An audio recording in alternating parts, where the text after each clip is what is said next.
Welcome into week 6 of high school football. I'm Andrew Banstra, and this is the final drive. It is hard to believe that after tonight, we'll already be 2/3 of the way through the high school football season, the regular season that is, making matchups like these all the more important. We go straight to our game of the week, a Badger Large battle between two 4-1 teams.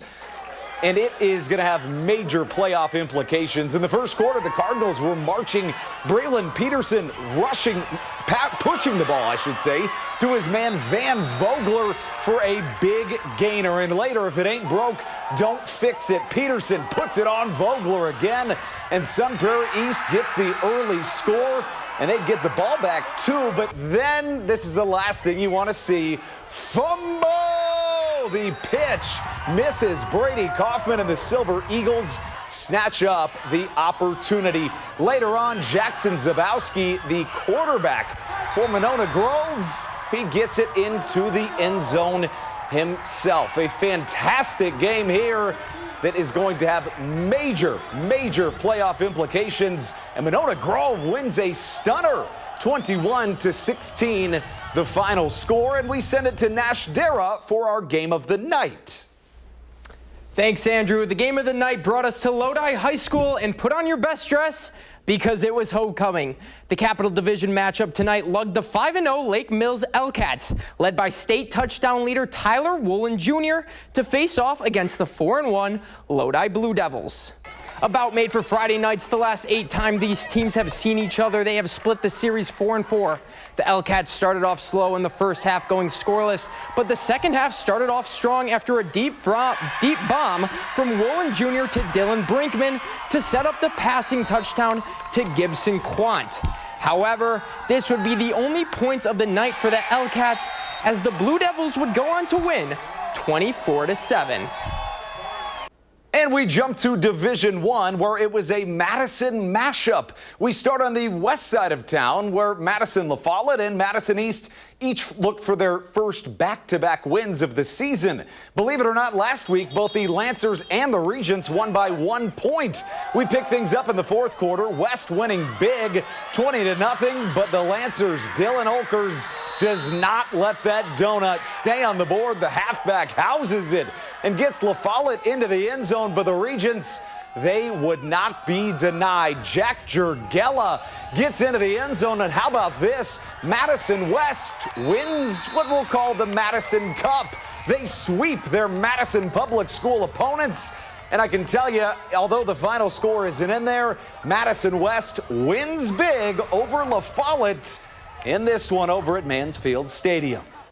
Staying in Madison, but headed to the east side, where someone was going to come out of the night with their first win of the season. But not all 0-5 records are created equal. Memorial's offense has been middle of the road. They're averaging 12.5 points per game. Meanwhile, Madison East still has not scored a single point this season. We pick things up in the second half. Memorial up 35-0, and the Spartans would spark their offense once more. Memorial known for their passing prowess, but this time they put it on the ground. Cam Petaway puts it into the end zone, and he would put the Golders away. The Spartans finally get into that win column after that wonderful year that they had last year. The final score, 42-0. The only other action in the Big 8 this evening was a crosstown showdown in Janesville, where the Cougars beat the Vikings 15-6, and in the East Central Conference, another big-time win. It was the Golden Beavers getting it done over Watertown 35-7.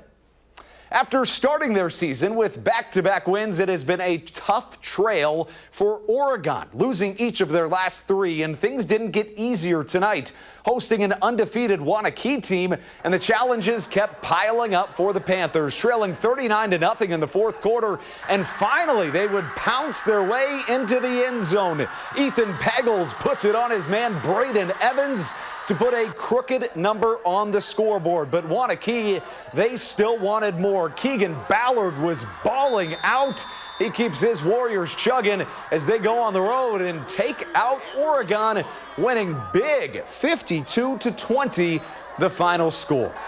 To Edgerton for a Rock Valley rivalry where Jefferson comes out on top over the Crimson Tide, 34-21 the final. And how about the Mississippi Valley Conference where Reedsburg gets a big-time win, 49-7 the final score there. We told you early this season, New Glarus isn't just known for Spotted Cow anymore, but for great high school football too. For the first time since 2010, the Glarner Knights are 5-0. But to get to 6-0, they have a hill to climb against a really good Platteville team. The Hillmen have won 3 of 4 since losing their season opener. And let me tell you, this one was a barn burner. Platteville's Brody Digman passes to Will Zielinski to put his Hillmen on top. But this thing was just getting started. New Glarus got their get back. Matt Roth was slinging the rock. Do not let that man get hot. Finds his man who charges his way into the end zone. And folks certainly weren't betting on this game, but if you were, I hope you didn't take the under, because this one is as high scoring as we're going to get in high school football. New Glarus wins it 42-20. Looking at some scores elsewhere, Darlington and the Redbirds win 37-6 over Fenimore. And how about this for a big-time showdown down in that bottom score as Black Hawk Warren takes down the Blue Golds.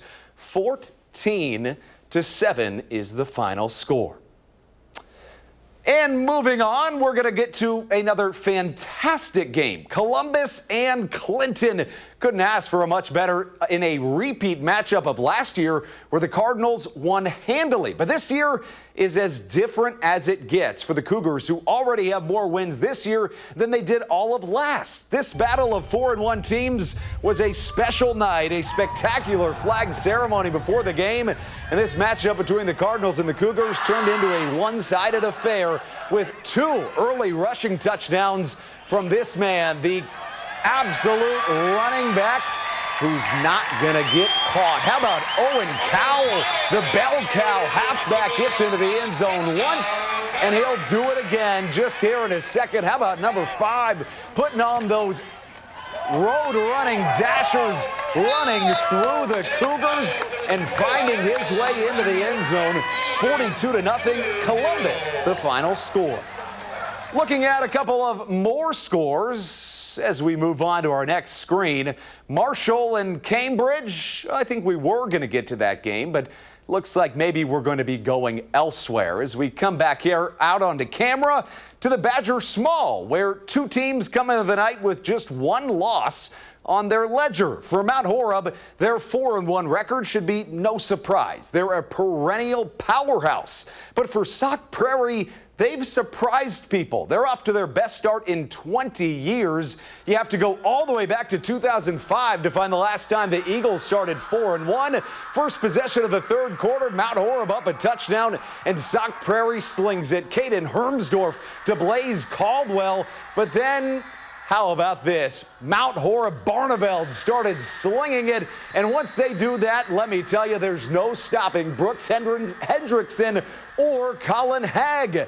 Mount Horeb Barneveld ends up running the score up, putting up a big number, 57-24.